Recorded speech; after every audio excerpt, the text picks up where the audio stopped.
Chandannagar college, যাকে আমরা college বলেই জানি, সেই কলেজ 23 বছর বন্ধ ছিল। কিন্তু কেন বন্ধ ছিল, আজকে এই ভিডিওতে সেটাই জানব। চন্দননগর কলেজ একটি ফরাসি নির্মিত শিক্ষা প্রতিষ্ঠান হওয়ার অনন্য ইতিহাস বহন করে, যা 1862 সালে ইকোল দে সেন্ট মেরি হিসাবে অঙ্কুরিত হয়েছিল এবং কলেজ ডুপ্লেক্সে বিকশিত হয়েছিল, যা 23 বছর 1908 থেকে 1931 অবধি বন্ধ ছিল, কারণ এটি বিপ্লবী কার্যকলাপের কেন্দ্রস্থল হয়ে উঠেছিল।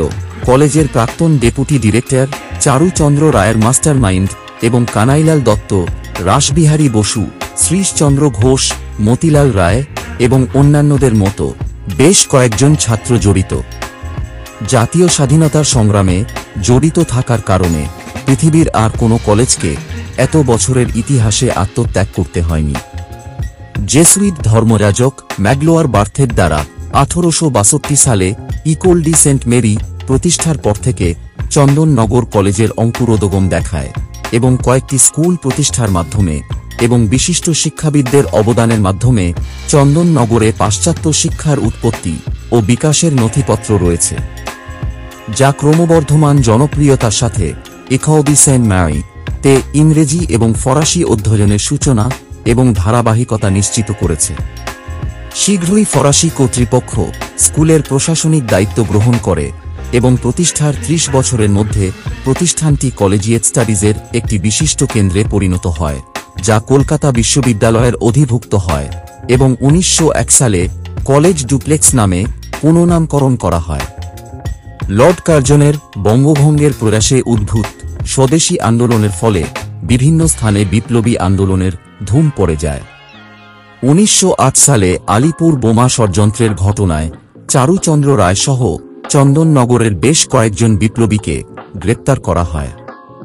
যে বিপ্লবী কার্যকলাপগুলি কলেজ ডুপ্লেক্স বন্ধ করে দিয়েছিল, তা বিপ্লবীদের অবদান এবং বিভিন্ন সাংগঠনিক নেটওয়ার্কের উপর আলোকপাত করে, যা ভারত জুড়ে এবং এর বাইরে বিপ্লবী কার্যকলাপের সম্প্রসারণের জন্য তৈরি করা হয়েছিল। এই বিবরণগুলি ইতিহাসের শীট, পুলিশ ফাইল এবং অন্যান্য আর্কাইভাল নথি দ্বারা পরিপূরক, যা চন্দননগরের চারপাশে আবর্তিত বিপ্লবী কর্মকাণ্ডের একটি প্রাণবন্ত চিত্র উপস্থাপন করে।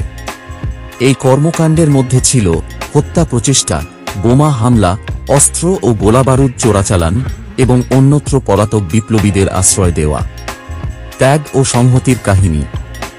অবশেষে 1931 সালে কলেজটি পুনরায় চালু করা এবং এর পরবর্তী উন্নয়নের দিকে পরিচালিত করে।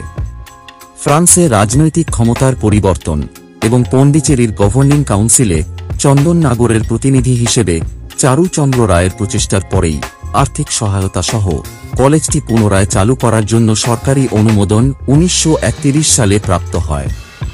তখন থেকে কলেজটি পরিচয়, প্রশাসন এবং ক্ষমতায় বেশ কিছু পরিবর্তন হয়েছে, যা এখনও বিস্তারিত আছে।